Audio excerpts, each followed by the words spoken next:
구단의 가치관, 구단의 철학, 그리고 네. 구단의 게임 모델이 있고 그거를 극대화 시켜줄 수 있는 감독을 데려오는 게 프로젝트인데 네. 저는 그래서 슬롯이 왔다고 생각을 어느 정도는 하고 그리고 실제로 이제 어느 정도 그게 나오고 있는 거죠.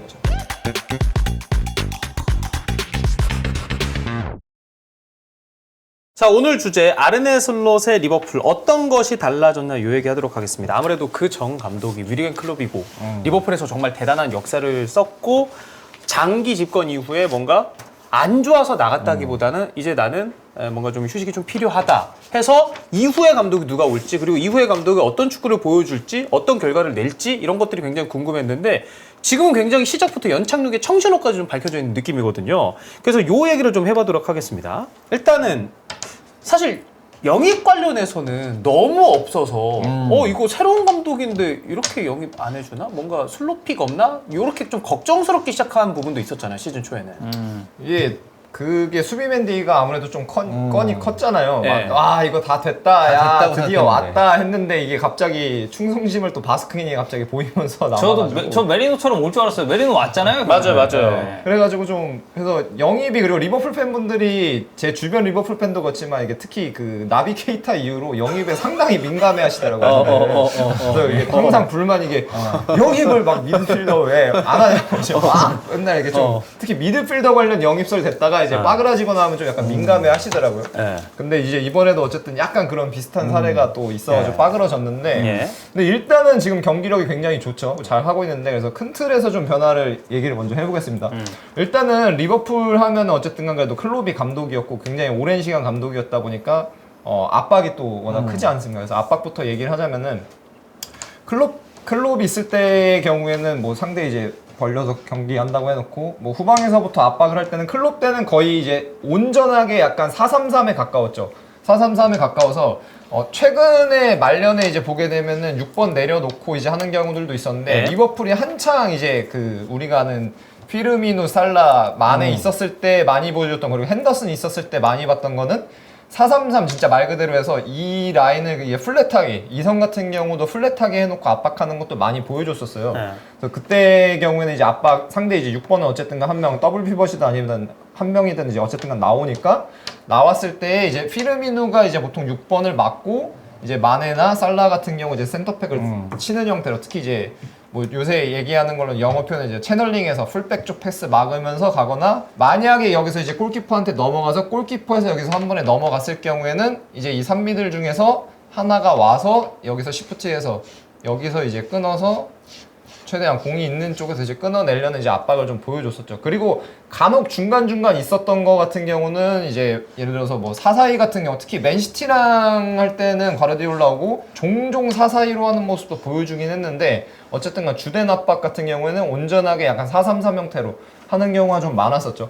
근데 이제 슬로우 논 다음에 이제 변화한 형태는 그 저희가 저번에도 비시즌 때 이제 제가 한번 영상 했었잖아요. 슬로우 오면 어떻게 될지 예상했었는데 그때 이제 제가 예상했던 게 슬롯은 제가 봤을 때는 4-2-3-1을 할 것 같다라고 이제 얘기를 했었는데 뭐 그 예상 그대로 이제 진짜 조금 뚜렷하게 4-2-3-1을 하고 있습니다. 그래서 압박을 할 때도 기본적으로는 그냥 말 그대로 숫자 그대로 이제 4-2-3-1 위치에 있고 네, 진영을 이런 식으로 잡아놓고 하는데 일단은 제가 느꼈을 때는 슬롯 감독이 그 입스위치랑 하고 나서 기자회견 제가 봤는데 그 경기가 엄청 좀 힘든 경기였거든요. 그리고 입스위치는 내가 봤을 땐 9위 안에는 무조건 든다 이렇게 얘기를 했었거든요. 그만큼 엄청 힘든 경기였다라고 얘기를 했는데 약간 엄살 느낌도 솔직히 제가 봤을 때 있어요. 왜냐면 본인들도 경기를 엄청 잘했거든요.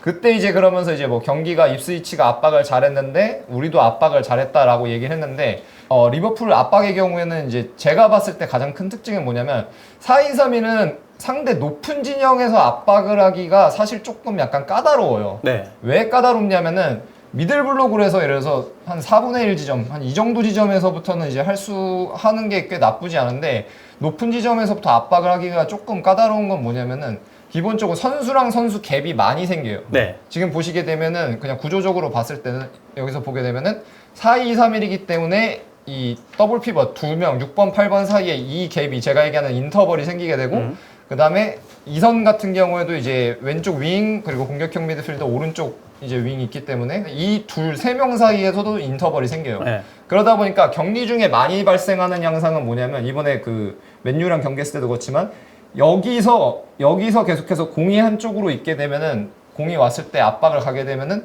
이 중앙에서 10번에 대해서 여기서 2대1로 수적 우위가 발생되는 경우가 많아요. 상대가. 근데 이제 리버풀은 근데 이거를 어떤 식으로 대처하냐면은 이게 생기지 않게끔 반대쪽 윙이 와서 공이 있는 쪽 니어 사이드를 완전히 틀어 막아요. 그러니까 수적 동률을 이제 네. 계속 가져가는 거군요. 네. 이렇게 하면은 근데 공이 반대로 물론 넘어갈 수도 있긴 하지만 여기서부터 압박이 강하게 시작된다고 보면은 못 주네, 그럼. 네, 수적 열쇠에 놓이지 않는 거죠. 어. 공 있는 쪽은 뭐 보통 우리가 농구에서도 그렇고 스트롱 사이드라고 얘기를 네. 하니까 온전하게 스트롱 사이드가 되면서 문제가 발생하지 않게 되는 거죠. 네. 이제 가로로 봤을 때 절반 잘랐을 때 이쪽에서 그냥 끝내버릴 수가 있으니까. 네. 그래서 이런 부분에 대해서 뭐 기자회견에서도 입스위치전 끝나고 이제 물어봤더니 근데 슬롯이 이렇게 얘기하더라고요. 뭐 솔직히 말해서 크게 달라진 거 없다. 리버풀이라는 팀은 감독이 누구였냐? 위르겐 클롭이었다. 위르겐 클롭 있고 리버풀이라는 팀은 원래 근데 표현이 약간 재밌었던 게 뭐냐면 최대한 높은 지점에서 압박을 해서 알리가 할 일이 없게 만드는 게 이제 우리가 원하는 거다. 요런 표현을 쓰더라고요. 이게 입스위치전 기자회견이었는지 아니면 맨유 끝나고였는지 모르겠는데 맨유였던 것 같네요. 그래서 알리가 일을 할 게 없게 만들어야 되는데 뭐 알리가 일을 했어야 되는 게 이제 2개 정도 있었다. 근데 어쨌든 간 전반적으로 우리가 경기를 굉장히 잘했다 하면서 얘기를 했는데 이제 압박 같은 경우는 이제 요런 좀 포인트가 있는 거죠. 그리고 그 외적으로도 보게 되면은 이제 특이점이라고 할 수 있는 거는 보통은 일선이 이제 원톱이다 보니까 보통은 풋백을 많이 하잖아요. 프리미어리그 같은 경우. 그렇기 때문에 여기서도 이제 2대1 수적 열세가 놓일 수가 있는데 리버풀 같은 경우는 예를 들어서 이제 맨유전 같은 경우는 어떻게 했냐면은 여기서 그러니까 4-4-2-0에 가깝게 서 있어요. 시작할 때는 4-4-2-0에 가깝게 서 있어서 뭐 여기에 이제 뭐 6번 있고 그 다음에 이 둘 사이에 인터벌에 있게 되면은 이 상태에서 막고 있다가 원톱이 나가고 그리고 중앙 같은 경우에 소보슬라이가 남든 아니면 조타가 남든 둘 중에 하나가 남고 그리고 여기서 이제 살라가 들어오는 형태로 이제 압박을 가죠. 그럼 그렇게 되면 이제 결국엔 또 마찬가지로 채널링을 하면서 맞기 때문에 풀백 쪽에서 나오는 이제 수적 열쇠 같은 경우는 나오지 않게 되고 그럼 여기서도 아까 저희가 얘기했던 것과 마찬가지로 끌어 맞추게 되면은 어쨌든 간 공간에 대한 지역 방어나 이런 네. 것들을 깨지 않으면서 계속 압박을 가져갈 수가 있는 거죠. 그리고 제일 중요한 거는 결국에는 뭐냐면 1차 압박, 2차 압박 뭐 이렇게 얘기를 표현할 수가 있는데 리버풀은 옛날에도 그랬고 지금도 그랬지만 구조적으로 이런 변화가 있음에도 불구하고 동일한 거는 슬롯이 얘기한 대로 1차 압박 이후에 2차, 3차 압박이 너무 좋아요. 그러니까 이거는 당연히 신체적으로도 그거를 스프린트를 반복할 수 있는 그 인텐시티를 유지를 할 수 있어야 되는 것도 맞는데 결국에는 이제 정신적에 기인하는 거거든요. 감독들이 맨날 얘기하는 이제 어그레시브해야 된다. 공격적이어야 된다. 공이 없을 때 공격적이어서 공을 뺏고 과르디올라의 경우는 공을 가지고 느린 템포로 경기를 컨트롤을 하는 건데 리버풀의 경우는 상대를 계속해서 상대 진영에다 가둬놓고 못 나오게 함으로써 경기를 컨트롤하는 거죠. 왜 이것도 똑같이 계속해서 여기서 공격이 시작되게끔 하면은 우리 골대랑 먼 쪽에 공이 머무르니까 뭐 우리가 자신들이 공을 가지면 좋긴 하겠지만 공을 갖지 않더라도 위험한 상황은 이제 올 확률이 굉장히 줄어드니까. 그럼 약간 이런 기조에서는 좀 전환에 능숙한 팀을 만났을 때 살짝 취약한 점도 있겠네요. 그것도 있고 예를 들어서 제가 입스위치전을 왜 계속 얘기를 하냐면은 이게 그래도 문제를 겪을 수가 있는 게 아까 얘기했었잖아요. 4-2-3-1의 구조적인 약점이 있어서 이제 중앙에서 여기서 2대1이 걸릴 수 있다 이런 얘기를 했었는데 입스위치전의 경우에도 그런 부분이 이제 실제로 몇 번 있었어요. 그러니까 차이를 만들 수 있는 시점은 언제냐면 골키퍼한테 시작될 때. 골키퍼한테 시작돼서 원톱이 만약에 압박을 가거나 여기서 2선 중에서 한 명이 일단 끌려가게 되면은 거기서부터는 이제 얘기가 다르죠. 왜냐면 여기는 10명으로 압박을 하는 거고 여긴 골키퍼까지 가담이 돼서 11명으로 경기를 하는 게 되니까 여기서 차이가 나올 수가 있는데 입스위치전 때 그러니까 제가 느낀 건 뭐였냐면 어쩔 수 없이 승격팀이고 전력 자체가 이렇게 최상위 퀄리티는 아니잖아요. 그러다 보니까 이 상황이 왔을 때 여기서 한번 돌아서고 반대로 넘길 수 있느냐에서 이제 입스위치 같은 경우는 거기서 조금 미드필더 퀄리티가 떨어지긴 하더라고요. 근데 여기서 예를 들어서 뭐 받았을 때도 받고 한번 돌아서 여기서 빠지고 뭐 3자 플레이 한 다음에 뒷공간 빠지게 되면 얘기가 다를 수가 있는데 이제 그거 같은 경우는 좀 힘든데 예를 들어서 조금 더 기술적으로 퀄리티가 있는 팀을 만나면은 어쨌든 간 이 구조적인 약점 이걸 살려서 반대쪽 빠져나가게 되면 혹은 여기서 3자 플레이 한번 나오게 되면은 좀 문제를 겪을 수도 있죠. 이거 이제 아무래도 리버풀 최근 경기가 노스웨스트 더비니까 그러면 이렇게만 봤을 때도 카세미루가 요 위치 가운데 서 있을 때 네. 할 수 있는 게 사실 카세미루의 성향을 생각했을 때도 없어 보이긴 하거든요. 카세미루는 네. 카세미루는 제가 옛날에 그 2016년 17년 이때 팟캐스트 할 때도 네. 그때 막 그 지단 레알 마드리드에서 우승 챔스 우승 엄청 했잖아요. 네. 무조건 선발 라인업 네. 먼저 쓰는 네. 게 카세미루다. 그리고 우리가 그 아는 시절에. 카카모 하잖아요. 네. 근데 그때도 그렇고 제가 최근에 뭐 히든풋볼 나와서도 그렇고 네. 제 개인 유튜브에도 그렇고 항상 얘기하는 거지만 카세미루는 장단점이 극명해요.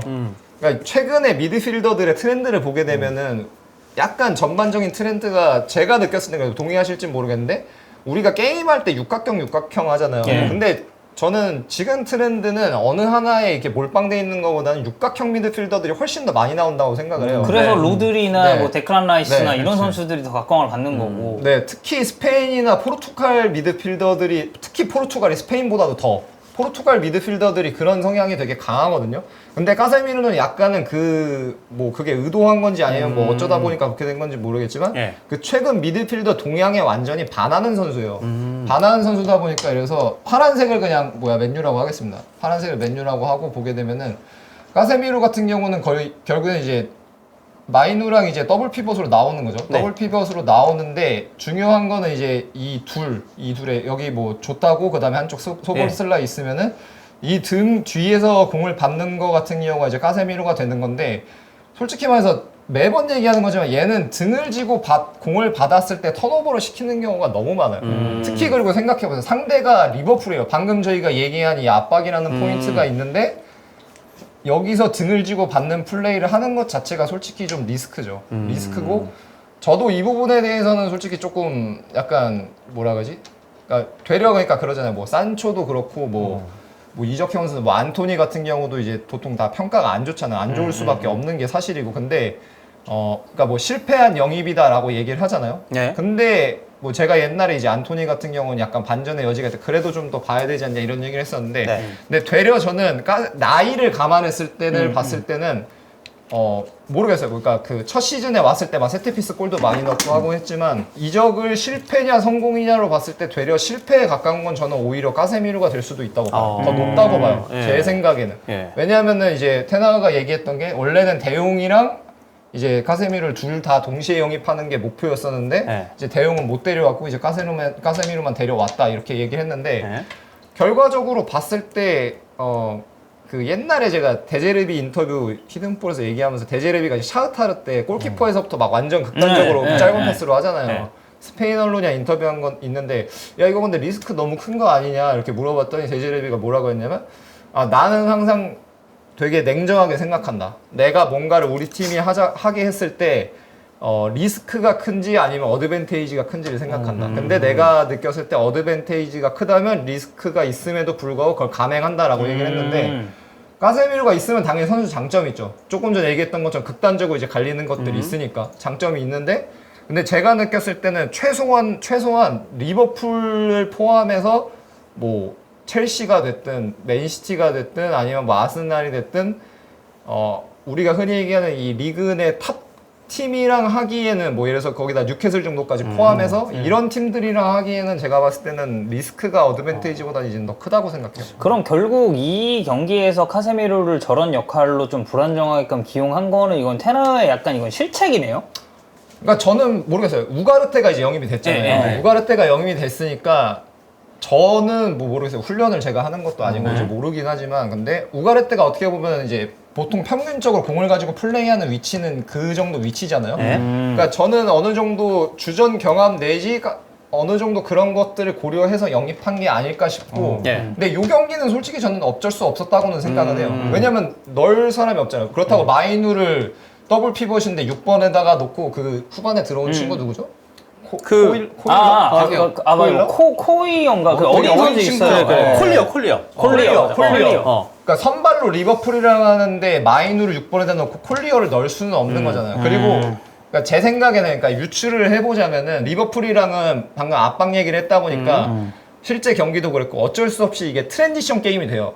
역습 누가 더 빨리 하냐 그리고 누가 더 역습을 잘 차단하냐의 싸움이 될 수밖에 없는데 그런 부분에서는 또 우리가 알다시피 카세미루가 어느 정도 특히 상대의 역습을 차단하는 관점에서는 어드밴테이지가 있으니까 이제 넣었다고 생각을 하는데 결국에는 제가 방금 말씀드렸던 거랑 똑같은 거예요. 어드밴테이지가 크냐 리스크가 크냐인데 두 판에 두 번의 그 거대한 리스크가 터져 나오면서 실점까지 갔기 때문에 예. 결과적으로는 이거 자체는 저는 예. 그리고 전반 끝나고 뺐잖아요. 예. 그럼 얘기 다 했죠. 그쵸? 자, 저희가 이제 슬롯 그리고 이제 리버풀의 다른 점 자연스럽게 이제 가장 최근 경기 노스트웨스트 더비까지 이야기가 나왔는데 중원하려 굉장히 중요하잖아요. 지금 뭐 카세미로 네. 역할도 얘기했지만 네. 그런 면에서는 사실 리버풀은 흐라벤베르흐가 오, 괜찮더라고. 너무 잘해주고 네. 있어서 이게 제가 기자회견을 리버풀 네. 3경기 한 거 리버풀 3경기 다 봤고 3경기 다 기자회견 다 봤거든요. 다 봤는데 기자들이 일단 현지 기자들도 라이언 계속 물어봐요. 라이언 계속 라이언 잘하냐 라이언 왜 잘하냐 계속 물어보고 근데 슬롯도 진짜 한결같은 게 계속 얘기해요. 아 이제 이거 마지막에 맨유전 끝나고 Now you know little bit me 이런 다음에 예, 얘기하는데 아 나한테는 팀 11명이다. 팀 11명이 잘했기 때문에 선수도 잘한 거다. 이렇게 계속 그거 똑같이 얘기하는데 예. 근데 흐라벤베르가 진짜 잘하죠. 그래서 흐라벤베르에 대해서 슬롯이 언급한 부분이 있는데 그러더라고요. 그 이제 네덜란드 리그 얘기하면서 이제 뭐 맨유랑 한 게 이제 큰 경기니까 빅 경기니까 뭐 이게 본인이 커리어 한 거 중에 제일 큰 경기였냐라고 하니까 아 나는 뭐 네덜란드 사람이니까 사실은 뭐 뭐라 아약스랑 하는 게 더 큰 경기인데 아마 전 세계에서는 그렇게 생각을 할 거다. 그리고 그러다가 이제 흐라벤베르 얘기 나왔을 때 넘어가니까 이렇게 얘기를 하는 게 아, 네덜란드 사실 리그를 아는 사람이면은 공을 가졌을 때 이 라이언의 퀄리티에 대해서는 뭐 다들 알 거다. 근데 내가 팀에 부임하고 나서 내가 놀란 건 뭐냐면은 라이언이 이 제가 얘기하는 그 중립볼 경합 상황에서 듀얼이라고 표현을 하거든요. 예, 영어로. 예. 듀얼에서 얼마만큼 강한지랑 듀얼에서 이기기 위해서 얼마만큼 많이 뛰어다니는지에 대해서 나는 되게 놀랐다. 네, 공을 가졌을 때 퀄리티 뭐 나 옛날부터 알았는데 그 부분에 대해서는 되게 놀랐다고 하고 예. 그게 이제 맨유전 같은 경우도 드러났지만 혹시 입스위치전 안 보신 분들은 예. 한번 보세요. 그 첫 번째 골이 나왔던 것도 제 기억으로는 아마 그런데 그게 입스위치 같은 경우는 완전히 맨투맨으로 엄청 강하게 압박을 했거든요. 근데 한 번에 공을 못 따더라도 결국에는 흐라벤베르가 2차, 3차 경합될 때 가가지고 거기서 중립볼을 따내다 보니까 거기서 이제 첫 번째 골이 아마 그렇게 나왔던 걸로 제가 기억을 하는데 입스위치전이 진짜 그 슬롯이 말한 이 흐라벤베르의 장점이 진짜 나오더라고요. 흐라벤베르는 우리가 그 클럽 때 같은 경우는 클럽은 이제 약간 뭐 엔도와타루를 쓰든지 네네네네. 이제 6번 그냥 놓고 보통 예. 우리가 하는 아까도 얘기했지만 이제 433에서 433. 네, 네. 8번 예. 이제 뭐 소보슬라이 나오고 뭐 아니면 메갈리스터 나오고 했었으니까 이렇게 플레이를 하는 경우가 많았었는데 근데 이게 한 칸 내려가지고 이제 68로 이제 더블 피벗으로 쓰다 보니까 예. 그게 진짜 근데 어마어마하더라고요. 저도 근데 보고 놀랐어요. 이게 뭐 신체적으로 당연히 키가 크고 예. 뭐 그런 건 알았는데 이게 그 중립볼 경합에서 이 정도로 강력한 옵션인지 몰랐어서 이게 딱 그러니까 모르겠어요. 그러니까 그거를 구단은 어느 정도 그것까지 고려를 해서 선수단 특성까지 다 고려했을 때 슬롯이라는 감독이 온다면은 최적화라고 생각을 어느 정도는 저는 했을 거라고 믿어요. 왜냐면 그게 제가 얘기하는 프로젝트니까. 구단의 가치관, 구단의 철학, 그리고 예. 구단의 게임 모델이 있고 그거를 극대화 시켜줄 수 있는 감독을 데려오는 게 프로젝트인데 예. 저는 그래서 슬롯이 왔다고 생각을 어느 정도는 하고 그리고 실제로 이제 어느 정도 그게 나오고 있는 거죠. 이날 경기도 흐라벤 되게 좋았고. 아니 그 직관했잖아요. 아, 네네네. 뭐 3대0 경기니까 저희가 이제 슬롯 얘기부터 했으니까 뭐가 좀 달라진 게 좀 보였어요. 직관 때 리버풀. 근데 사실 네. TV로 보는 게 더 잘 보이긴 해요. 네. 1층에서 봤어요? 그쵸. 1층. 저 아, 완전 1층이면 안 가까웠어요. 보이긴 하지. 그치? 저 완전 그래서 진짜 아. 거짓말 안 하고 테나 저기 있잖아요. 그래서 나는 탄기견이다 이렇게 소리 치면 들려. 그 정도 거리였어. 아, 쳐보진 않았어요? 안 쇼츠용으로. 아니 제가 네. 뭐 템박이 막 가서 이럴 때는 얘기가 있던데. 제가 촬영을 했잖아요. 네. 눈치가 너무 보이는 거야. 아 경기 져서. 네. 아니 하나 다행인 건 내가 이제 그 자리를 예매하려고 한 건 아닌데 약간 엔도 와타루 응원을 하구나 생각했겠다. 아니 뭐 아니 근데 거기가 맨유 그 야, 팬들 어쨌든 일본- 존이었고 근데 이제 다행히 제가 벽이랑 붙어 있어서 찍었을 때 벽밖에 안 나오는 구조여서 망정이지 만약에 거기 사람으로 걸렸으면 내가 봤을 때는 전 촬영 못했을 수도 있다고 보거든요. 그리고 저 끝나고 인터뷰 거절도 많이 당했어요. 그 경기 직원이 가서 누가 해주면 좋겠냐고. 열받아서 그렇지. 그거 안 돼. 영대 그건 삼인데 안 K리그도 해주고 솔직히 싶죠. 힘들어. 아니, 나는 되게 좀 할아버지들을 인터뷰를 해보고 싶었단 말이야. 할아버지들은 더 세지 않아? 네, 봤었던 오래 그런 봤던 분들을. 완전 로컬. 네, 근데 그런 분들은 전혀 안 해주시고, 근데 경기장 안에서의 흐름이나 그런 건 뭐 일단 전체적으로 제가 다 보지 못했지만, 저는 리버풀에서 제일 눈에 띄었던 거는 일단 공격 쪽에서는 루이스 디아스, 그리고 그 다음은 흐라벤베르 중원에, 그리고 와 반다이크는 이게 벽이야? 멀리서 보든 가까이서 보든 간에 어떻게 이게 대처가 안 된다는 느낌? 그런 느낌을 너무 세게 받았고 맨유는 뭐가 안 좋아 보였어요? 1층에서 보긴 했지만. 일단 딱 봐도 카세미로 쪽이 너무 불안해 보였어요. 불안해. 네, 그리고 끝나고 물어봤을 때도 카세미로 얘기를 안 하는 사람이 없었고 그리고 이 카세미로 되게 보면은 그 전진 패스 넣다가 잘리면서 역습당하고 이런 장면도 맨유가 있었잖아요. 그래서 이제 봤을 때 아까 이제 장코치님이 얘기하셨던 것처럼 그러니까 이 자리에 쓸 선수가 없었지만 결국에는 이제 그거 감독이 책임 떠안고 가야 된다는 점에서는 그쵸. 결국 이건 테나의 이제 책임이 좀 피할 수 없는 부분이기도 하고 카세미로를 쓸 거였으면 카세미로가 어떻게든 빌드업에 장점이 있는 선수는 아니니 그쵸. 아니고 그 다음에 그렇게 아까 이제 장코치도 얘기를 했지만 본인이 앞을 바라보지 말고 공을 받았을 때는 네. 그게 굉장히 어려워하는 선수니까 그걸 위해서 이 경기를 위해서라도 그걸 위해서 좀 더 많은 전술적인 그런 부분들을 좀 배려를 해줬으면 낫지 않았을까 싶긴 한데 뭐 이미 지나간 일이니까. 그러니까 이게 진짜 뭐라 그래야지? 약간 게르가 아닌 게르긴 게, 그러니까 테나가 장치를 해놓는 게 뭐냐면은 지난 시즌 말미부터 이제 장치를 해놓는 게 파란색 맨유라고 하면은 카세미로가 아예 없는 경기였을 때가 더 많긴 한데 어떻게 하냐면은 달롯을 상대 윙 등 뒤로 빼서 미드필더로 놔요. 그리고 이제 이번에 리버풀전 때도 그랬지만 이제 자꾸 나오는 게 뭐냐면은 센터백 중 하나가 이제 주로 이제 살라가 이제 리산드로 마르티네스 막으러 왔으니까 센터백으로 막으러 오잖아요. 공이 예를 들어서 골키퍼한테 있으면 여기서 막으러 오고 그 다음에 이제 조타 같은 경우가 이제 나와 있으면 어떻게 하냐면 리산드로가 마치 백스리의 스위퍼 혹은 6번처럼 이동을 해버려요. 그러면 이제 보통은 살라가 이제 딸려오죠. 살라가 딸려오면은 그러면 그때 이제 달롯이 센터백이 되는 거예요. 이런 식으로 플레이하고 그리고 이제 여기서 이제 미드필더가 하나 더 측면으로 빠지고 이런 식으로 장치를 해놓거나 아니면은 뭐 센터백이 있게 되면은 여기서 달롯이 안으로 들어가서 달롯은 공을 오래 가질 수 있거든요. 달롯은 기술적으로 이 경기 때도 솔직히 달롯은 진짜 잘했어요. 난 달로 되게 눈에 띄었어요. 달롯은 왼쪽 제가 봤을 때 오른쪽보다 왼쪽이 훨씬 낫고 왼쪽에서 진짜 경기 잘했는데 달롯은 그러니까 공을 오래 가지고 수가 있어요. 그러니까 2터치, 3터치에서 끌어모은 다음에 프리가 되면은 이제 얘한테 주거나 아니면 이날 경기는 이제 많이 나왔던 게 4-2-3-1이다 보니까 여기서 공 잡고 이 갭으로 뭐 여기서 브루노 페르난데스한테 한 번에 이 둘의 인터벌로 여기서 브루노 페르난데스 오른발로 한 번에 들어간다든지 아니면 여기서 이제 바깥쪽 측면을 한 번에 열거나 이런 플레이가 됐는데 이런 장치들을 해놓는데 근데 이날 같은 경우는 결국에는 이제 그건 없었던 거죠.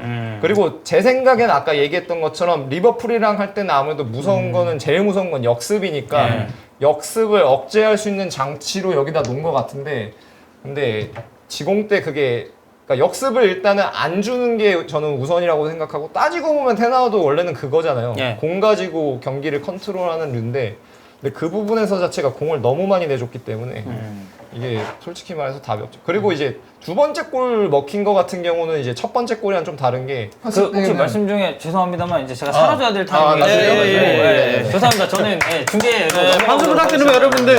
네. 첫 번째 골은 뭐냐면은 첫 번째 골은 브루노가 여기서 받고 3자로 아마 카세미로 내주는 걸 거예요. 네. 내줘서 여기 이제 아마 여기 달롯 있고 거의 제가 정확하게 기억하는데 이 정도 상황이거든요. 브루노가 여기서 받은 다음에 3자로 이제 카세미로가 내주는 상황인데 이때 같은 경우는 판단으로 봤을 때 나가야 되는 패스가 어디냐면은 그러니까 반 잘랐을 때 왼쪽에서 공이 왔기 때문에 왼쪽으로 다시 넣는 게 아니고 딱 그냥 이 배치를 한번 보세요. 이 배치를 봤을 때 공간이 어디 있어요? 이쪽에 있죠. 네, 이쪽에 있죠. 4-2-3-1 구조상 왔을 때 삼성 같은 경우가 2명으로 구성이 돼 있기 때문에 좌우폭이 무조건 나올 수밖에 없거든요. 그러니까 여기서 나왔으니까 카세미로 오른발잡이잖아요. 왔을 때 오른발 컨트롤하고 투터치로 패스를 해서 여기서 나가게 되면 여기서 고정되고 돌아 들어가고 여기서 백라인 뒤까지 갈 수가 있어요. 근데 얘는 제가 항상 얘기하지만 그게 공을 오래 가질 수가 없기 때문에 대부분의 플레이가 원터치예요. 맞아요.